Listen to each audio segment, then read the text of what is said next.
ഭയങ്കര ഊക്കാണ്. ഞാൻ ഡെയിലി ഇപ്പം ഈ പരിപാടി ഉള്ളതുകൊണ്ട് തന്നെ ഫുള്ള് അതിൻ്റെ ഇങ്ങനെ പ്രാക്ടീസ് ചെയ്തുകൊണ്ട് കയറും. അപ്പോൾ ഡെയിലി 5 വരക്കും. ഡെയിലി 5 വരക്കുമ്പോഴും അതിൽ 2 പോലും ശരിയാവില്ല.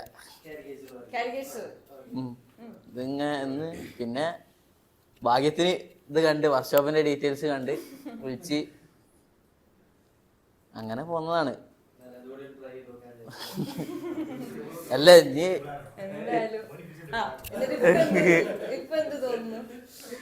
പിന്നെ മനസ്സിലായി കാരികേച്ചർ പറഞ്ഞാൽ വേറൊരു ലോകമാണ്. കുറെ പഠിച്ചാണ്ട് പിന്നെ ക്ലാസ് പ്രത്യേകം എടുത്ത് പറയാനുള്ളൂ. പെട്ടെന്ന് കാര്യം മനസ്സിലാക്കി എടുക്കാൻ അറിയില്ല. ഇന്നലെയാണ് കുറെ അവിടെ പോയി വരച്ചു നോക്കി. അപ്പം കുറേ മെച്ചാണ് ബാക്കിയുള്ള വർക്കിനായിട്ട് ഇതുവരെ ചെയ്ത വർക്കായിട്ട് എത്രയോ മെച്ചാണ്. Big thanks.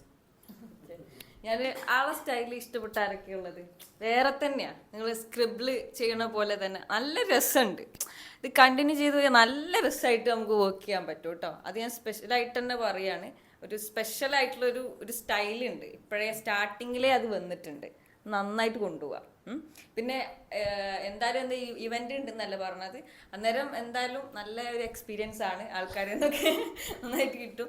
അതൊന്നും മൈൻഡ് ചെയ്യരുത്. എത്ര മോശപ്പെട്ട അനുഭവമാണെങ്കിലും എത്ര നല്ല അനുഭവമാണെങ്കിലും നമ്മളത് നോക്കണ്ട. നമ്മളെ വർക്ക് നന്നായിട്ട് മുന്നോട്ട് കൊണ്ടുപോകാൻ മാത്രം നോക്കിയാൽ മതി. നമ്മൾ ഓരോ വർക്കിലും എന്ത് പുതിയ കാര്യം പഠിച്ചു എന്ന് മാത്രം.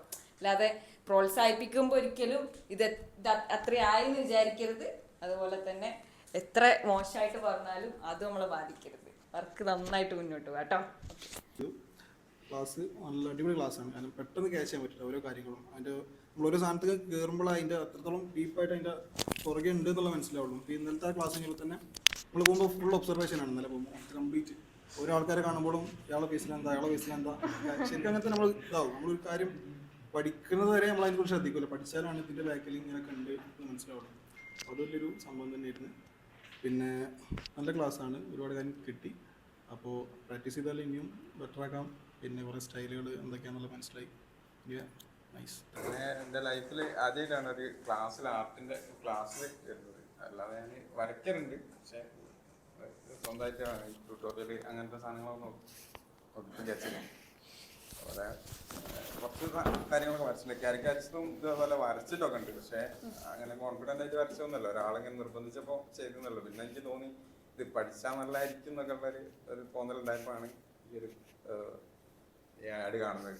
അപ്പം അങ്ങനെ എന്തായാലും നല്ലൊരു അനുഭവമാണ്. കൂടുതൽ പഠിക്കാൻ പറ്റി. ഇനിയും മുന്നോട്ട് പ്രാക്ടീസ് ചെയ്യണമെന്ന് വിചാരിക്കുന്നുണ്ട്. വളരെ നല്ല അഭിപ്രായമാണ്. കാരണം എനിക്ക് തോന്നിച്ചാൽ ഒരു 2 കൊല്ലെങ്കിൽ ഈ കാരിക്കേച്ചർക്ക് വേണമെങ്കിലും വർഷാപ്പ് വിട്ടൊക്കെ നോക്കി നടക്കുന്നത്. പക്ഷെ പലപ്പോഴും ഞാൻ പല ഫീൽഡായതുകൊണ്ട് ഈ അങ്ങനെ പരസ്യം കാണില്ല. ഈ യാദൃശ്യമായിട്ട് നിങ്ങളെ ലിങ്കിൻ്റെ കിളിയൊന്നും എത്തിപ്പെട്ടാൽ ഞാൻ ഒരുപാട് ഗ്രൂപ്പുകളുണ്ട്. അപ്പോൾ എനിക്ക് പല ഗ്രൂപ്പൊന്നും അങ്ങനെ വരുന്നതുകൊണ്ട് ഞാൻ എനിക്ക് കിട്ടിയാണ്. അങ്ങനെ ഞാൻ അത് സീനിയറായിട്ട് ഷെയർ ചെയ്ത്. അപ്പം സീനിയറാണെങ്കിൽ പരിപാടി നോക്കിക്കൊണ്ട് അപ്പം ഞാൻ ഒറ്റ പോകില്ല. അത് നമ്മൾ ഏറ്റവും പ്രായമുള്ളവർക്ക് നമ്മളായിരിക്കും. അപ്പോൾ ഞാൻ ആദ്യം ചോദിച്ച് പ്രായമുള്ള ആളെ ഒറ്റതാണ് ചോദിച്ചത്. ഇവിടെ റിട്ടയർഡ് ആയ ആളുകള് ഹോബി ആയിട്ട് പഠിക്കാൻ ക്ലാസ്സിൽ പോകില്ല. ബ്യൂറലിൽ പോയാൽ 70 വയസ്സിൽ 80 വയസ്സുള്ള ആൾക്കാരൊക്കെ വരുന്നുണ്ട്. ഇവിടെ ഇങ്ങനെ അറിവില്ലല്ലോ. അറ്റൻഡ് ചെയ്യാത്ത ഫീൽഡാകും. നമ്മൾ സുഹൃത്തുക്കൾ എന്തെങ്കിലും ആളുണ്ട്. ഇതിൽ നല്ല മറ്റു ആളുകളൊക്കെ കേസുകളൊക്കെ. അപ്പൊ അവരുടെ ഭാഗത്ത് പറഞ്ഞു അവരിങ്ങനെ മനസ്സിലിട്ട് ബാക്കി മാറ്റങ്ങളൊക്കെ ആണെങ്കിൽ പലർക്കൊരു പരസ്യങ്ങൾ കാണാം. പരസ്യം കുറവാണ് ക്ലാസ്സിനൊക്കെ. അങ്ങനെ രണ്ട് വന്ന് സംഗതി കൂട്ടാറായി. ഞങ്ങളുടെ ഏറ്റവും പ്രായമുള്ള ആൾക്കാരാണ്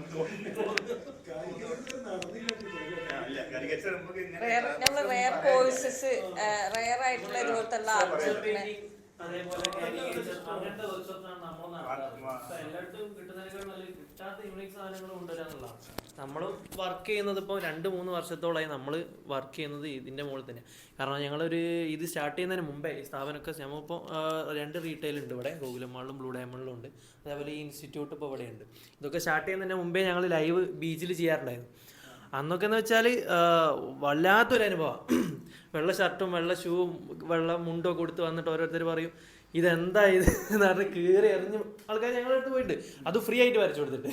അതാണ് ഇതിൻ്റെ ഒരു ഹൈലൈറ്റ് എന്ന് പറഞ്ഞാൽ. അപ്പോൾ അത്രയ്ക്ക് മോശം ആൾക്കാർ പല രീതിയിൽ പറഞ്ഞു, പല രീതിയിലും അപ്രിഷ്യേറ്റ് ചെയ്തോലും പത്രത്തിലൊക്കെ വന്നു. അങ്ങനെ ഓരോ രീതിയുണ്ട്. ഞങ്ങൾക്ക് വലിയൊരു എക്സ്പീരിയൻസ് ആയിരുന്നു അത്. പക്ഷെ ഞങ്ങളെന്താ വെച്ചാൽ അത് പിന്നെയും കേട്ടു, കുറേ പ്രശ്നങ്ങളുണ്ടായി, കുറേ പോലീസുകാർ വരെ വന്ന ഒരു അവസ്ഥയൊക്കെ ഉണ്ടായി ഞങ്ങൾക്ക്. കാരണം ചിലർക്ക് ഇഷ്ടപ്പെടാതെ അവർ വിചാരിക്കുന്നത് അവരെ അപമാനിക്കുകയാണെന്നുള്ളതാണ്. ഞങ്ങളെ സംബന്ധിച്ച് ഞങ്ങൾക്ക് ഇതിവിടെ ആൾക്കാരെ എഡ്യൂക്കേറ്റ് ചെയ്യണമെന്നുള്ളത് ഞങ്ങൾക്ക് ഒരു മെയിൻ ഒരു ഉദ്ദേശമായിരുന്നു. അതിനുശേഷമാണ് ഞങ്ങൾ ഇവിടെ സ്റ്റാർട്ട് ചെയ്യുന്നത്.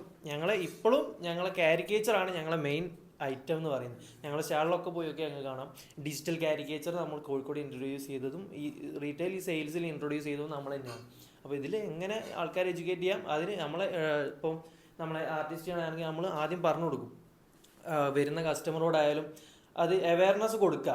കാരിക്കേച്ചർ എന്താണെന്ന് പറഞ്ഞിട്ട് മാത്രം അവരോട് ചെയ്യിക്കുക. ജസ്റ്റ് വെറുതെ ചെയ്യിക്കാന്നതിന് പകരം ആൾക്കാർക്ക് അവയർനെസ് കൊടുക്കുക. അത് നമ്മളെ ചെയ്ത് കൊടുക്കാൻ പറ്റുള്ളൂ. ഇപ്പം വേറെ ഒരാൾക്കും അത് പറഞ്ഞു കൊടുക്കാനോ ആക്കാനും പറ്റില്ല. നമ്മളത് അറിയുന്ന ആൾക്കാർ അറിയാത്തവരോട് ഷെയർ ചെയ്താൽ മാത്രമേ ഇതിനെപ്പറ്റി ഒരു എഡ്യൂക്കേഷൻ ഉണ്ടാവുള്ളൂ. അപ്പോൾ ആ രീതിയിൽ തന്നെ മുന്നോട്ട് പോയാൽ എന്തായാലും ഒരു കോമൺ ആയിട്ട് മാറും, ഉറപ്പായിട്ടും ഒരു കോമൺ. അതിനു മുമ്പേ നമ്മളൊരു എന്താ പറയുക, ഫസ്റ്റ് കിട്ടുന്ന ആൾക്കൊരു ഡിമാൻഡ് ഉണ്ടാവുമല്ലോ, അത് നമ്മൾ കൈവരിക്കുക എന്നുള്ളതാണ് പ്രധാന കാര്യം എന്ന് പറഞ്ഞാൽ. നന്നായിട്ട് വരയ്ക്കുന്നവരുണ്ടായതുകൊണ്ടാണ് ഇത്രയും 3-4 സെക്ഷനൊക്കെ നമുക്ക് വെക്കാൻ പറ്റിയത്. നല്ല രസമായിട്ട് പോയല്ലോ. പ്രത്യേകിച്ച് കാരിക്കേച്ചർ ആയതുകൊണ്ടാണ് നമുക്ക് ഇങ്ങനെ ചിരിച്ചുകൊണ്ട് ഒരുപാട് നേരം സംസാരിക്കാൻ പറ്റിയത്. അതന്നെ വലിയ കാര്യം. എന്തായാലും നിങ്ങൾ സംസാരം കുറച്ചും കൂടെ സംസാരം കുറച്ചും കൂടെ റെഡിയാക്കിയാൽ നിങ്ങൾക്ക് നല്ല വർക്ക് ചെയ്തെടുക്കാനും നന്നായിട്ട് ആൾക്കാരെ ഹാപ്പി ആക്കാനൊക്കെ പറ്റും. അത് വലിയ കാര്യമല്ലേ, വേറെ ഒരാളെ ചിരിപ്പിക്കുക എന്ന് പറഞ്ഞാൽ വലിയ കാര്യമാണ്. അപ്പോൾ നിങ്ങളിത് കൊണ്ടുപോവുക, നന്നായിട്ട് പ്രാക്ടീസ് ചെയ്യുക, ഇത്ര മാത്രമേ പറയാനുള്ളൂ. നമ്മളെന്തായാലും നമ്മളെ നെക്സ്റ്റ് വർക്ക്ഷോപ്പൊക്കെ നിങ്ങൾക്ക് ഏതെങ്കിലും ഇൻട്രസ്റ്റിംഗ് ആയിട്ടുള്ളതൊക്കെ അതിലും പങ്കെടുക്കുക.